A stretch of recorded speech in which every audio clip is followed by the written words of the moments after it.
Bismillahirrahmanirrahim. Alhamdulillah nahmaduhu wa nasta'inuhu wa nastaghfiruhu wa natubu ilaihi wa na'udzu billahi minasy syururi anfusina wa min sayyiati a'malina may yahdihillahu fa huwal muhtadi wa may yudlil fala tajida lahu waliyan mursyida wa asyhadu an la ilaha illallah wahdahu la syarikalah wa asyhadu anna Muhammadan abduhu wa rasuluh. Dear my brother and sister in Islam, we are now in the 10th night of the last 10th night of Ramadan. Some say it is Laylatul Qadr night, the night of power. Every Muslim feels a special excitement as we anticipated in this great night. Bismillahirrahmanirrahim. Inna anzalnahu fi Laylatul Qadr wa ma adraka ma Laylatul Qadr. Laylatul Qadri khairun min alfi syahr. Tanazzalul malaikatu wa ruhu fiha bi izni rabbihim min kulli amrin. Salamun hiya hatta matla'il fajr. Surah 97 of Holy Quran reads, "We have indeed revealed this message in the night of power." And what will explain to you what the night of power is. The night of power is better than the 1,000 months. Therein come down the angel and the spirit by Allah with permission on the every errand. Peace is until the rise of the morning. What is so special about Laylatul Qadr? Why does the Quran describe it as better than 1,000 months? Would it be better if there was no Laylatul Qadr? The first Laylatul Qadr was the night that changed history. It was the night that Jibril alayhi salam brought the first revelation. The first verses of the Holy Quran were pronounced in a cave of Jabal Nur, the mountain of light. Without Laylatul Qadr, there would be no Quran today. If Allah had sent no new revelation after Nabi Isa, the world would have been in an even greater mess. There would have no authentic record of the pure, unadulterated word of Allah. For all generations to be able to seek and find correct guidance, the followers of Ibrahim would have used Torah and Bibles, revised and rewritten by human minds, unchecked by Allah's final revelation. The holy books that we would have used today would have drifted further and further away from the original teaching of those great prophets Moses and Isa. Let us consider the world scenario on the day before Laylatul Qadr. This was the day before Jibril a.s. seized Muhammad in a tight embrace, squeezing him and commanding him to read, until those majestic words poured forth out of his lips. Bismillahirrahmanirrahim. Iqra bismikal ladzi khalaq, khalaqal insana min 'alaq, Iqra wa rabbukal akram, alladzi 'allama bil qalam, 'allamal insana ma lam ya'lam. The translation is, read in the name of your Lord and Cherisher, who created man out of a mere cloth of love. Read, and your Lord is most bountiful. He who taught the use of the pen taught man that which he knew not. Think about the state of the world just before these words appeared. Pompous, arrogant, unjust rulers governed Rome and Persia. These were the superpowers at the time of Muhammad. They believed that might was right. They regarded the Arabs as a wild and uncivilized people unworthy of conquest. The followers of the great religion, the Jew and the Christians, no longer had the complete original teaching of Nabi Musa and Nabi Isa alayhi salam. They only had fragments to which they added their own human effort. Their Torah and Bible could no longer claim to be God pure, unchanged word. Outside the Christian and Jewish world, the Arabs were practicing idolatry. They had desecrated the Holy Kaaba with 360 idols, almost one for each day of the year. Women were treated unjustly, and newborn daughters were often buried alive. Nowhere appeared any sign of hope, and it seems that human beings were doomed to the dismal fate. Then, literally and metaphorically, out of the darkness of cave and out of darkness of human despair, there appeared the first words of Holy Quran, the first ray of light for the night humanity. The same light that filled the cave during Laylatul Qadr, that filled the heart of our dear Prophet Muhammad SAW, has shone brightly down the ages to fill our life also.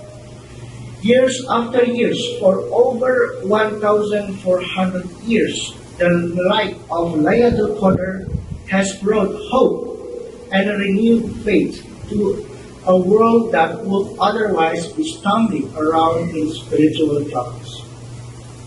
Dear brother and sister, we all take great care of that our homes have adequate gas and electricity power.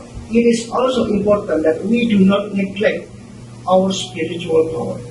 Let us plug our hearts and souls into Laylatul Qadr and let recharge our Iman batteries. Let us spend our night of power remembering Allah subhanahu wa ta'ala and offering thanks to Him for His countless blessing that we enjoy each moment of our life. Let us ask Allah, glorified and exalted is He, to lift the burden of injustice and oppression from so many Muslim communities around the world. Let us ask Him to His divine power to help us become the dynamic, disciplined, and balanced community, the witness of the nation as described in the Holy Quran. Let us spend this historic night asking our Lord and Master to help us become the model Muslims that our children and our future generation would love to follow. Alhamdulillah Rabbil Alamin, wassalatu wassalamu ala khairil mursalin Muhammadin nabiyyin wa ala alihi wa sahbihi ajma'in. Amma ba'd. Inna Allaha wa malaikatahu yusholluna 'alan nabi ya ayyuhalladzina amanu shollu 'alaihi wa sallimu taslima. Allahumma sholli ala Muhammad wa ala ali Muhammad kama shallaita ala Ibrahim wa ala ali Ibrahim. Allahumma barik ala Muhammad kama barakta ala Ibrahim wa ala ali Ibrahim fil alamin innaka Hamidum Majid.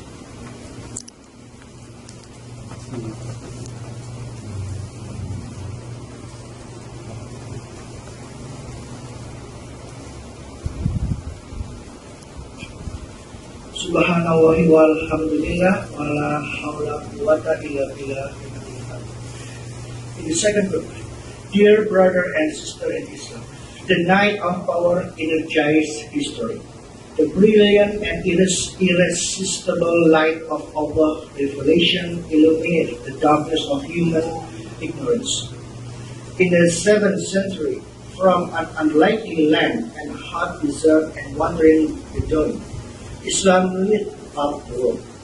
And despite many ups and downs in the communities large and small, Islam still lights up the darkness of human ignorance and evil play.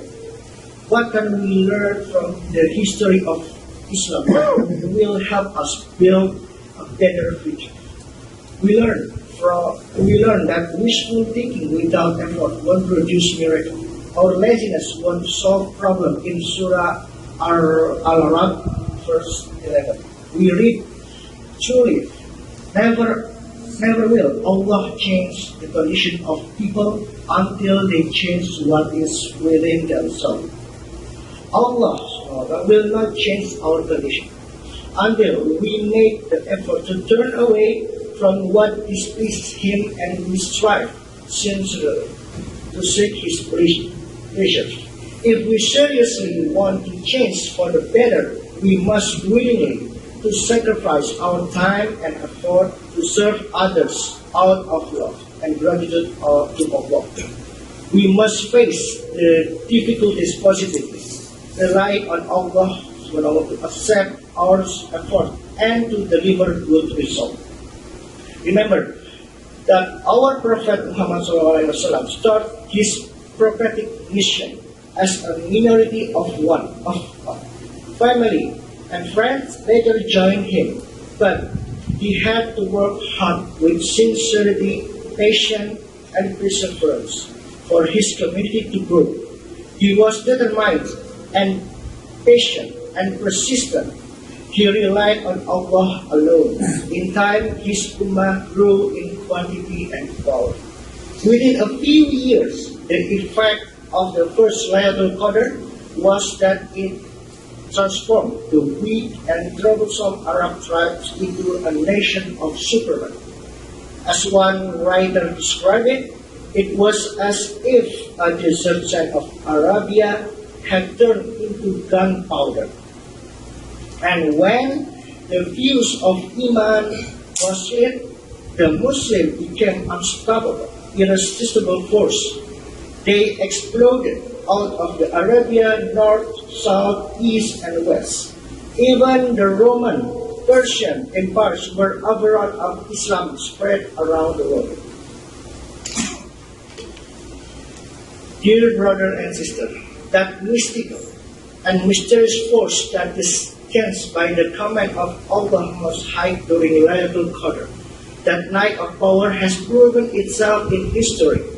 It is clear evidence is there for all us to see. It can change our life for the better too.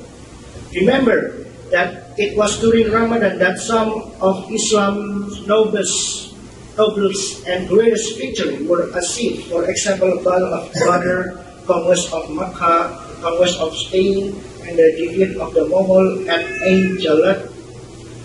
The same irresistible light that guided our noble and illustrious predecessor can guide us also. The magic of Laylatul Qadr is no one other than Allah's guidance in the Holy Quran and the prophetic Sunnah. All over the world, millions are using the last 10 days of Ramadan to find the blessings, the barakah of this holy night. Let us therefore rededicate ourselves and realign our priorities. Let us try hard to be full-time Muslim, not just Jum'at Muslim or Eid Muslim.